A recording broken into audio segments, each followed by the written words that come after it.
Hi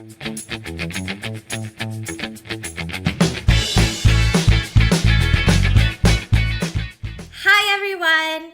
Today I want to tell you about a trip I went on last month. Last month I went to London with my gymnastics team. And we went for a competition that started on Friday and finished on Sunday. We went to the stadium every day to compete and to cheer our teammates on. But we also had some free time. I was very excited to go sightseeing.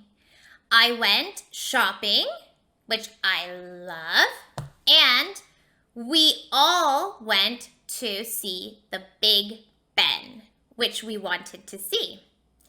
Now, after hearing this story, I would like to help you understand how to talk about things that happened in the past. Now we're going to look at how to talk about the past. We use the simple past to talk about events that both started and ended at a specific time in the past, like my trip to London last month. The competition started on Friday and finished on Sunday, and it happened in the past, last month. Let's use my example to look at how to form the simple past of to be. In the affirmative form, we can say, I was in London last month for a gymnastics competition. Yes, that is true. For the negative form, I was not at the competition on Wednesday. No, because the competition was from Friday to Sunday. And what about the question form? Was I in London last week?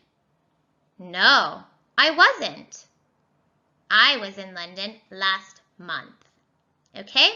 So now let's look at how to form each of these types. So for the affirmative, we're going to use the subject, which can be these pronouns, or it can be a noun, plus either was or were. So I was, but you were. We were, they were. She, he, it was. For the negative form, it's the same idea as the affirmative, but we add not. So I was not. Okay? If you had were in the affirmative, it remains were. It stays the same, but you add not.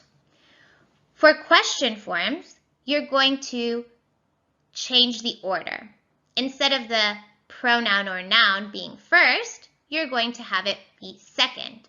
The first part is going to be the past tense form of to be. So, was I or were you? Now let's look at some examples.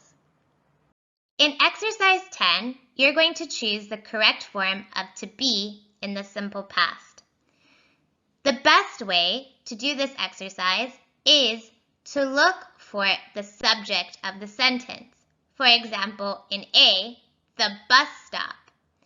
The bus stop is singular, and we could replace it with the pronoun it. So the bus stop, what goes with it? Wasn't. Very good. So the bus stop wasn't near our hotel. Now, if you see an example with a question mark, then you need to think about the question form. For questions, remember that the simple past of the verb to be goes first. So you would either use was or were in this blank. How do you choose the correct one? Well, you need to look at the words that come after this space. So for you, which one goes with you? Is it was or were? It's were. So we would choose, were you excited to visit London? Now continue with the rest of the exercise. Now we're going to look at how to form the simple past of to go. We're going to use my story to look at the affirmative, negative, and question forms. I went to London last month. This is true. That's why it's the affirmative. I did not go to London yesterday. Negative form. What about the question? Did I go to London or to Paris for my gymnastics competition? I went to London. Now, please look at this under affirmative. For the affirmative form, we're going to use either the pronoun as the subject or a noun, okay? So, for example, she would be a pronoun, but Anna would be a noun. We first start with the pronoun or noun, followed by went. It is the same for all forms, whether they are singular or plural. In the negative, we have something very similar. We have the subject, pronoun or noun, followed by did not go. It is the same for all of the forms. And finally, when asking questions, we use did, then the pronoun or noun, and then go. So, did she go? Did he go? Or did Anna go? Or did they go? It does not matter whether it is a pronoun or a noun. It just goes in between like a sandwich. Did, subject, and then go. All right, so now let's look at some examples together. In exercise 9, you're going to fill the gaps with the simple past of to go. Before you start this exercise, make sure to look at the sentences and identify whether they are affirmative, negative, or questions. D, for example, is a question. So whenever you look at questions, remember the idea of the sandwich. With anything that is affirmative, remember that the subject does not affect the form of the simple past of to go. Okay, it's simply, is it affirmative or is it negative?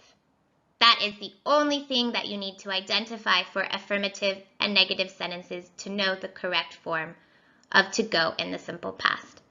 Now you're ready to complete exercise 9. Good luck!